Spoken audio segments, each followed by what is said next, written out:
আসসালামু আলাইকুম রহমতুল্লাহ। আমি নাজমুল হাসান। দীর্ঘদিন বীজের সাথে যুক্ত আছি, বিশেষ করে বীজ বিক্রি করি।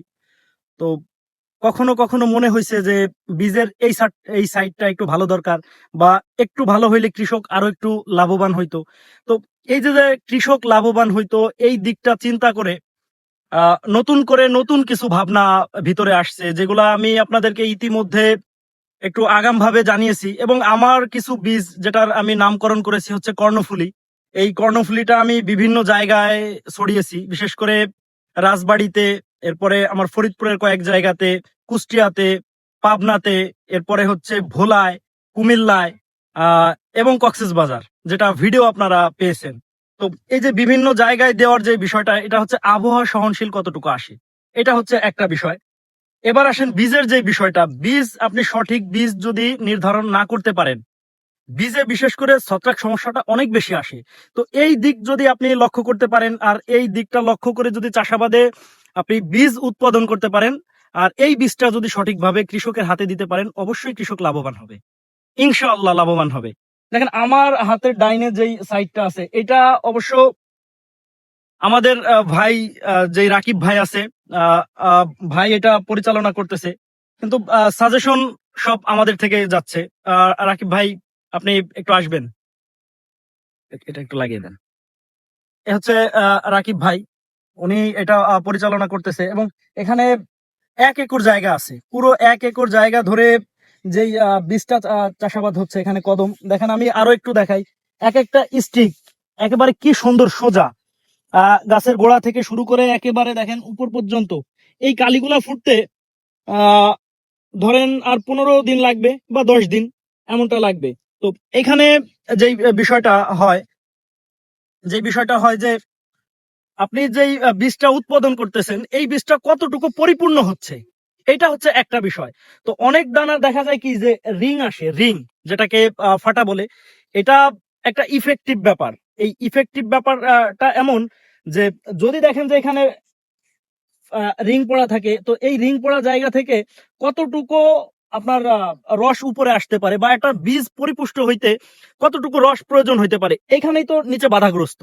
তো এই যে যে বিভিন্ন দিক, এই দিকগুলাকে মাথায় রেখে ইনশাল্লাহ যতটুকু ভালো করা সম্ভব, এই ভালো জিনিসটা কৃষকের হাতে তুলে দিতে চাই।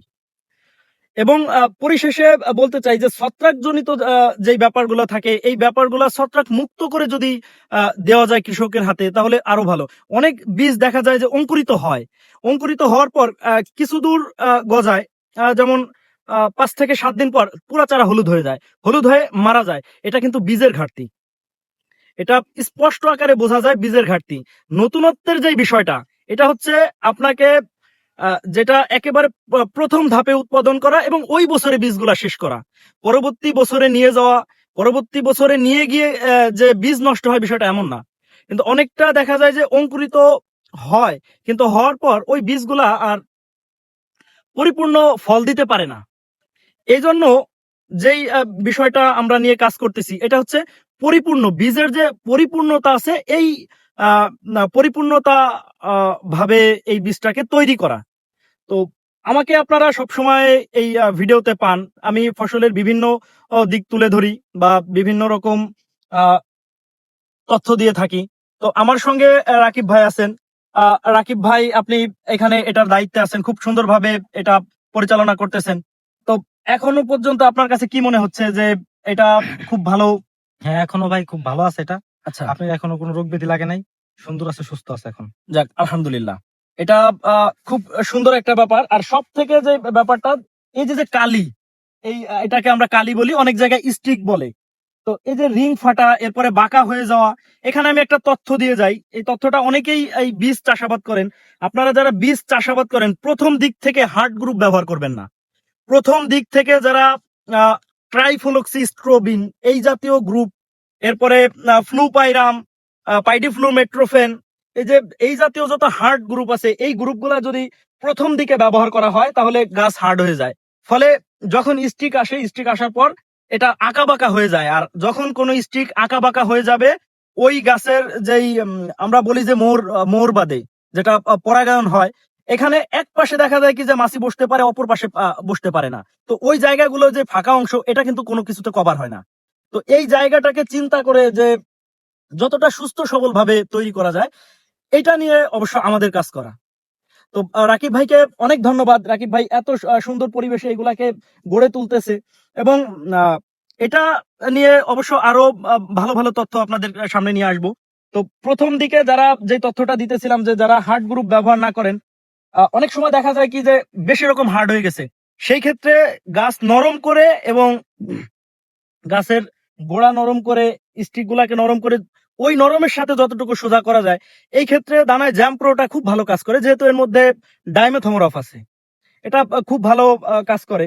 তো যারা এই দানা সম্পর্কে জিগান, তারা অবশ্যই এই বিষয়টা একটু খেয়াল রাখবেন যে প্রথম দিকে হার্ড গ্রুপ ব্যবহার না করা। এটা হচ্ছে একটা বিষয়। আর আরো একটা বিষয় যেটা হচ্ছে যে দানার ব্যাপারে আজকে একজনের কাছ থেকে শুনছেন, কালকে একজনের কাছ থেকে শুনতেছেন, বিষয়টা এমন না। যে কোনো একজন মানুষ ওনার কাছ থেকে এই দানার বিষয়টা হ্যান্ডেল করবেন, ট্রিটমেন্ট নেবেন, এটা সব থেকে ভালো দিক। আর রিং ফাটার যে বিষয়টা বলতেছিলাম, যদি দেখেন যে রিং ফাটা আসে বা কাঠি ফেটে যায়, সেই ক্ষেত্রে সলুবর বোরন লিটারে 1 গ্রাম অথবা 1.5 গ্রাম, 1.5 গ্রামের উপরে যাওয়া যাবে না, এটা দিয়ে স্প্রে দিয়ে দিবেন। কারণ কি, একটা জমিতে দেখা যায় 1-2টা কাঠিতে আগে এই রোগটা দেখা দেয়, পুরা জমিতে আসে না। তো যখনই এই রোগটা আসবে তখনই সাথে সাথে স্প্রে দিবেন। এবং দেখা যায় যে অনেক জায়গায় যে ছোট ছোট সিট পড়ে হলুদ রঙের, এইগুলোর জন্য এই সলুবর বোরনই যথেষ্ট, বেশি কিছু দেওয়ার দরকার নেই। তো সকলে ভালো থাকবেন, সুস্থ থাকবেন। আল্লাহ হাফেজ।